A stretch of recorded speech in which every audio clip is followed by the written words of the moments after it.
Good morning, my friend. Today is September 29th, 2025. I'm in Changsha, Hunan.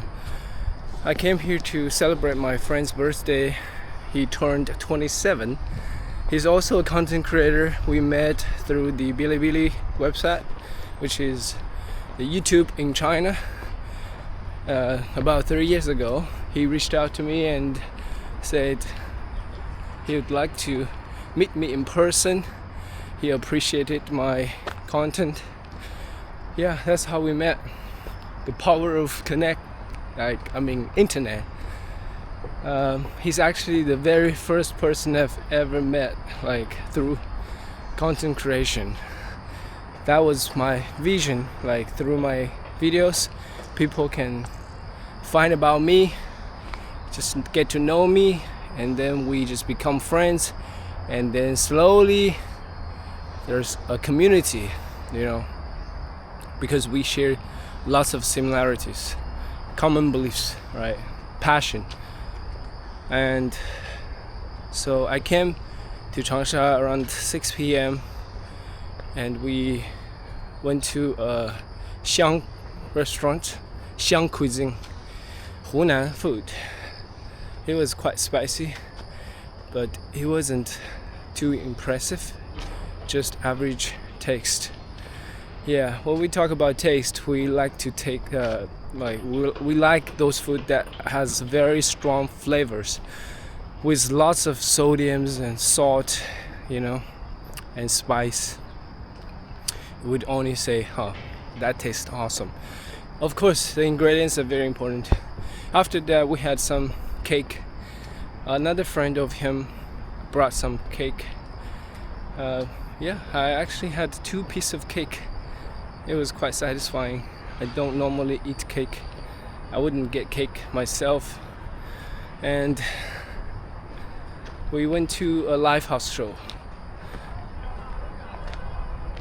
Li Jialong, I don't know. Jello, maybe his English name.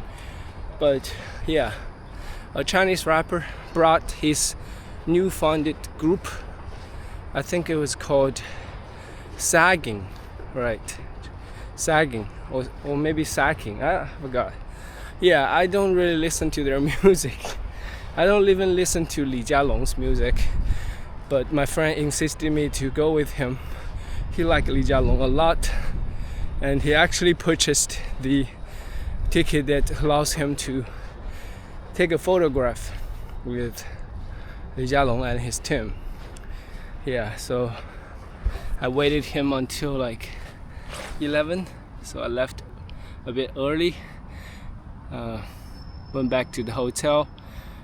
Yeah, the show was quite nice.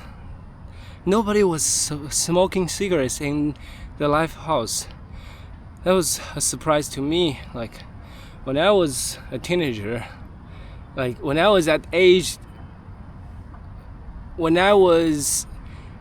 that age, when I was interested in live house, rap, or just folk music, I would definitely see lots of smokers inside of a facility, and that changed. Yeah, people only smoke outside of a room. Most of them are just early 20s or even late 19s, teens in college or high school. I don't see many people around. I did see a few in their 30s. Yeah, it was a cool experience. I just used that experience to get inspired. Everybody who stood on the stage and performed as a rapper has a dream, right, of becoming a rapper first. Without a dream, they wouldn't just on accident get on the stage. They have spent hours and made the dream come true, and that's very inspiring to me. And I also just tried to look from their perspective. If I become like them, what would I do? Would I talk from my heart? Of course. I think that is the only way to connect with your audience. If you don't use your heart, then there's no way people would get to know you more deeply. Without that deep connection, I mean, maybe you don't need to connect with the singer personally. Their music speaks for themselves. Yeah. And I spent about 17 minutes standing in the very back of the live house. So I was basically using the stage and the crowds as my background, and I was standing there meditating with my eyes closed. I was listening to the music. I allowed myself to fully immerse in that environment. I was in that space. It's very difficult to have a thought because the music was so freaking loud. Even my camera was kind of shaking and it fell on the ground once. Yeah. So after the show, my friend just talked to me for like half an hour because he's also a content creator and he's quite successful. He got like 1 million subscribers on TikTok, the Chinese version, and I mean Douyin. Yeah, so he gave me some advice, on how to edit videos, how to present the work. Yeah, I definitely appreciated that, but honestly I just didn't tell him that my thoughts, my vision of my content. If I truly chase views, I would definitely not make all my videos in that way. Like I would not put out videos like this because this don't get views. People just would never finish a long video like this. I mean, some do. If they do recognize and know me, they appreciated my value. And so, but I still appreciated his, I just definitely felt his love for me. He wanted me to be successful. We went to Egypt together. Yeah, he was the person actually who encouraged me to get out of home and travel.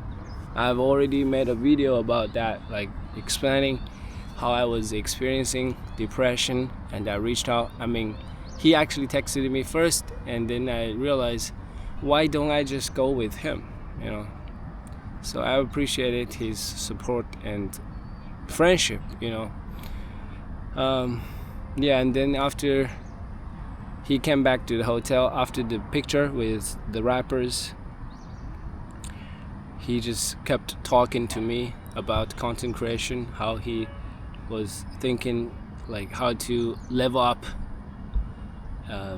He definitely doesn't plan to stay where he is now.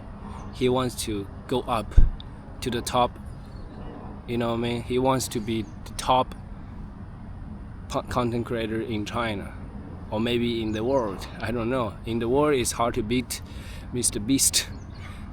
In terms of subscribers, in terms of views, yeah.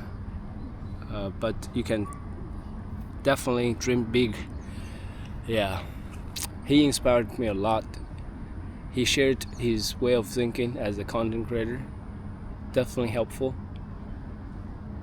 Yeah, but the execution is the tricky part, right? You have all these amazing ideas. When you execute, just things don't work so easily. You just have to try so many times, and then you find your own ways. Yeah, wow, this wind, this breeze feels so awesome. So I got up at 7:30. Luckily, it's a cloudy day. It's very cool at the moment. It's not cold, but it's cool. You know what I mean? I like sitting here on the grass. Yeah. Later, he's going back to his hometown and he's getting ready to leave again. He's going to the Greenland, I believe. Yeah, in Norway. Is that right? I'm not sure. I don't even know these countries. In North Europe. Yeah, it's gonna be his longest travel so far. He's been to over 30 some countries, and this one will take him over 60 hours, including the layover and transit, all that stuff, flights, to get there. I'm excited for him. This is not the first time though. We met in Changsha many times, and I often just witnessed him to start new countries, continents even. But I'm not jealous. I know I'm gonna travel at my own pace. I enjoyed exploring one country, one city, slowly, deeply, carefully, wholeheartedly. Alright, thank you for watching this. See you later. 停止录像。